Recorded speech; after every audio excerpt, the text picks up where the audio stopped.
Hello दोस्तों, welcome back to my channel. कुछ दिनों पहले मुझे इंस्टाग्राम पे एक सब्सक्राइबर ने मैसेज किया कि भाई मेरे पास दो ऑफर है, एक अच्छी खासी बड़ी एमएनसी का ऑफर है और एक स्टार्टअप का ऑफर है, तो मुझे कौन सा पिक करना चाहिए, मैं काफ़ी कंफ्यूज हूँ। तो मैंने उनको वहीं पे जवाब दे दिया कि दोनों में से कौन सा बेटर है उनके लिए।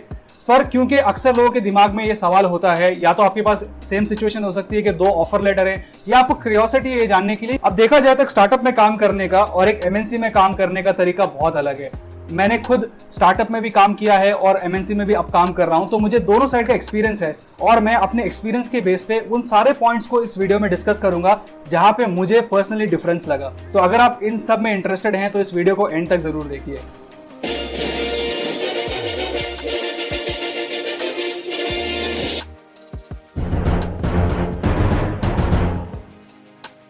गाइस, सबसे पहला डिफरेंस तो किस तरह से इंटरव्यू शेड्यूल होता है उसी में है।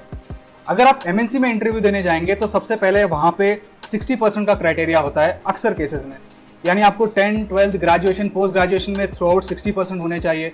इसके अलावा कोई स्पेसिफिक डिग्री के लिए इंटरव्यू होगा। तो एमएनसी के अंदर सबसे पहले क्राइटेरिया देखा जाता है, उसके बाद इंटरव्यू शेड्यूल होता है, उसके बाद आपका टैलेंट देखा जाता है। यानी अगर आप अच्छे खासे टैलेंटेड हैं पर आप इन चीज़ों में उतर नहीं पा रहे हैं तो आपको इंटरव्यू का कॉल नहीं आएगा। अब स्टार्टअप में इसका कंप्लीटली ऑपोजिट होता है। यहाँ पे आपका टैलेंट, आपके स्किल्स को देखा जाता है, ना कि आपने 10th में कितने मार्क्स लाए थे या आपने पोस्ट ग्रेजुएशन किया है या नहीं किया है।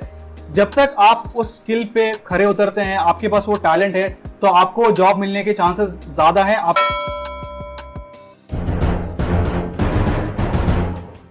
सेकेंड डिफरेंस जो मैंने देखा है वो है in terms of interview process और ऑफर किस तरह से रिलीज होता है। जो एमएनसीज होती हैं वहां पे इंटरव्यू प्रोसेसेस बहुत लंबे चलते हैं। यानी ऐसा हो सकता है कि आपने आज एक इंटरव्यू फर्स्ट राउंड दिया है और आपका नेक्स्ट राउंड में भी 1 वीक बाद है, और उसके बाद एचआर को भी 1 वीक बाद एचआर का राउंड है। तो यहाँ पे 2 से 3 हफ्ते लग सकते हैं आपका इंटरव्यू कंप्लीट होने के लिए। उसी तरह से एक स्टार्टअप के अंदर एक ही दिन में आपके सारे राउंड कंप्लीट हो सकते हैं। यानी आपने फर्स्ट राउंड दिया, सेकेंड राउंड, और डायरेक्टली सेम डे पे आपका एचआर राउंड हो जाएगा। सेकेंड डिफरेंस आता है ऑफर लेटर रिलीज करने के तरीके में। अक्सर देखा गया है कि एमएनसीज के ऑफर रोल होने के लिए काफ़ी टाइम लगता है। यहाँ तक कि मैंने देखा है कैंडिडेट्स को 1-1 महीने तक का वेटिंग करना पड़ता है अपने ऑफर को लेने के लिए। यानी उनका इंटरव्यू हो गया, उनका सिलेक्शन भी हो गया, एचआर ने कंफर्म कर दिया कि आपका सिलेक्शन हो गया है, और वो रुके हैं ऑलमोस्ट 1 महीने से 1.5 महीने के लिए कि उनको उनका ऑफर लेटर मिले। पर स्टार्टअप के केस में ऐसा नहीं होता। इनफैक्ट स्टार्टअप ये चाहता है कि अगर आप सेलेक्ट हो चुके हैं तो आप जल्द से जल्द उनको ज्वाइन कर लें, इसलिए आपको ऑफर लेटर भी सेम डे या within a week offer letter मिल जाता है।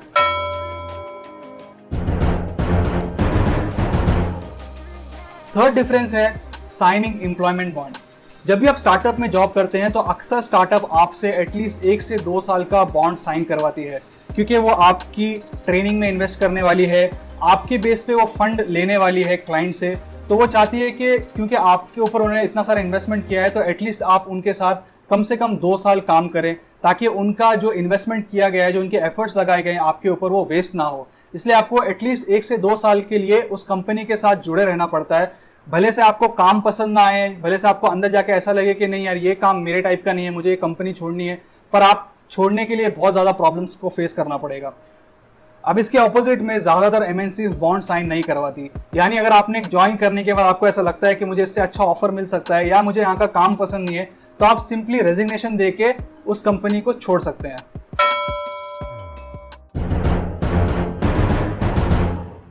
फोर्थ डिफरेंस है रेपुटेशन अमंग पीपल। अगर आप एक एमएनसी में जॉब करते हैं तो जो एमएनसी का ब्रांड वैल्यू होगा, जो उसका नाम होगा, उससे आपको डायरेक्टली फायदा मिलेगा। कैसे? फॉर एग्जाम्पल, अगर आप बैंक में लोन लेने जा रहे हैं या क्रेडिट कार्ड लेने जा रहे हैं, तो वो बैंक क्योंकि आपकी कंपनी को जानता है, जैसे आप इन्फोसिस में जॉब कर रहे हैं फॉर एग्जाम्पल, या टीसीएस में जॉब कर रहे हैं, तो उनको पता है कि ये एक स्टेबल कंपनी है और यहाँ से आपको जो है आपकी स्टेबिलिटी उनको पता चलती है। इसकी वजह से जो प्रोसेसिंग होता है उसमें थोड़ी सी आसानी हो जाती है एज कम्पेयर टू एक स्टार्टअप। दूसरा डिफरेंस है कि आपकी फैमिली भी ब्रैग करेगी कि भाई मेरा बेटा या बेटी इन्फोसिस में जॉब करता है या टीसीएस में जॉब करता है। और दूसरी, उसके बाद जो इनकी कैंपसेस होते हैं एमएनसीज के, वो बहुत बड़े होते हैं, लैविश कैंपसेस होते हैं, तो वहाँ पे आप भी ब्रैग कर सकते हैं कि देखिए ये मेरी बिल्डिंग है, यहाँ पे मैं जॉब करता हूँ। और ये जो कैंपसेस होते हैं ये ज़्यादा करके टेक पार्क्स में होते हैं, बड़े बड़े टेक पार्क्स जो होते हैं उसमें ये कैंपसेस होते हैं। और जो एक स्टार्टअप होती है उसका कितना ब्रांड वैल्यू नहीं होता, उसको लोग जानते नहीं है। और अक्सर स्टार्टअप जो होते हैं वो टेक पार्क्स में भी नहीं होते, वो छोटे मोटे कॉम्प्लेक्सेस में होते हैं, एक फ्लोर एक रूम। तो उससे आपको जिस तरह से एमएनसी के अंदर फायदा मिलेगा वैसा फायदा नहीं मिलता है।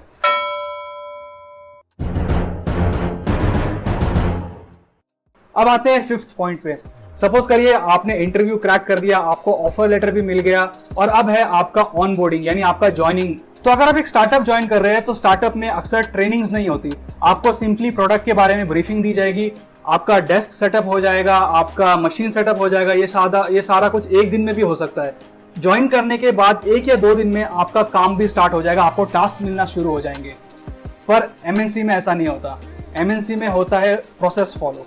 प्रोसेस ऐसा होगा कि जब भी आप एमएनसी में ज्वाइन करेंगे सबसे पहले आपको ट्रेनिंग दी जाएगी। ये ट्रेनिंग 1 महीने की हो सकती है, 6 महीने तक की हो सकती है। इन्फोसिस 6 महीने की ट्रेनिंग देता है। इस ट्रेनिंग होने के बाद आपको डायरेक्टली काम नहीं मिलेगा, आपको बिठा देते हैं सेंट्रल बेंच पे। जब आप सेंट्रल बेंच पे होते हैं तब आपको जितने भी अंदर प्रोजेक्ट्स होते हैं उनकी तरफ से कॉल आना स्टार्ट हो जाता है। वो आपको कॉल करते हैं, आपका इंटरव्यू लेते हैं। यानी आपका एक इंटरव्यू हो गया कंपनी ज्वाइन करने के टाइम पे, अब यहाँ पे और एक आपका इंटरव्यू होगा जो प्रोजेक्ट ज्वाइन करने के लिए होगा। जब वो इंटरव्यू क्लियर हो जाता है उसके बाद आपको प्रोजेक्ट असाइन होता है। तो ज्वाइनिंग के बाद से आपको काम मिलने तक में भी अगर आपकी ट्रेनिंग हो रही है तो 7 से 8 महीने लग सकते हैं। अगर आपकी ट्रेनिंग नहीं हो रही है, कम से कम ट्रेनिंग हो रही है, तो एटलीस्ट 1 से 2 महीने लगते हैं आपको ज्वाइनिंग के बाद से काम स्टार्ट होने के लिए। गाइस, पिछले कुछ दिनों से काफ़ी लोगों की क्वेरीज आ रही है मुझे, और कुछ लोग ये भी रिक्वेस्ट कर रहे थे कि मैंने एक लाइव सेशन करना चाहिए। तो मैं आपसे पूछना चाहता हूं कि आप लोगों की क्या राय है, क्या हम एक YouTube लाइव सेशन करें जहां पे हम लोग एक दूसरे को जान भी सकते हैं, और साथ ही साथ आपकी जो भी क्वेरीज रहेगी उनको मैं सॉल्व करने की कोशिश करूंगा। तो आप लोग का क्या राय है इसमें, मुझे कमेंट करके ज़रूर बताइए।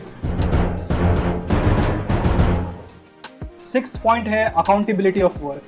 अगर आप एक स्टार्टअप में जॉब कर रहे हैं तो आपको जो भी टास्क दिया जाएगा उसकी सोल रिस्पॉन्सिबिलिटी आपको रहेगी।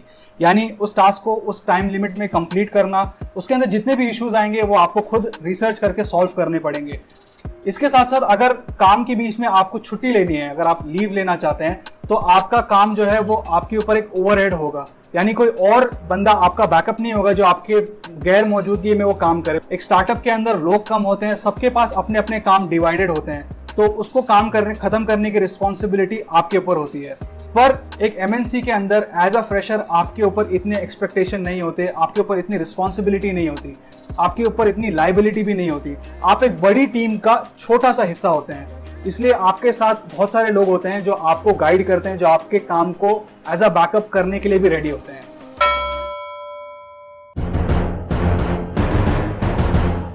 सेवेंथ पॉइंट है लर्निंग कर्व। एक स्टार्टअप में काम करने वाला एम्प्लॉय का लर्निंग कर्व काफी ज्यादा होता है एज कंपेयर टू एक एमएनसी में जॉब करने वाला। जैसे कि हमने लास्ट पॉइंट में डिस्कस किया, क्योंकि आपके ऊपर अकाउंटेबिलिटी होती है उस टास्क को कंप्लीट करने के लिए, तो आप जो रिसर्च करते हैं, जो इश्यूज को सॉल्व करने के लिए जो सोल्यूशंस ढूंढते हैं, उसकी वजह से आपका नॉलेज बहुत बढ़ता है। अब क्योंकि एक स्टार्टअप में मल्टीपल प्रोडक्ट्स हो सकते हैं, तो ऐसा जरूरी नहीं है कि जिस प्रोडक्ट पे आप काम कर रहे हैं आपको उसी प्रोडक्ट पे काम करना है। आपको दूसरे प्रोडक्ट्स में भी काम करने का मौका मिलेगा और वहां पे जो इश्यूज आएंगे वो भी बैठ के आपको सॉल्व करने पड़ेंगे।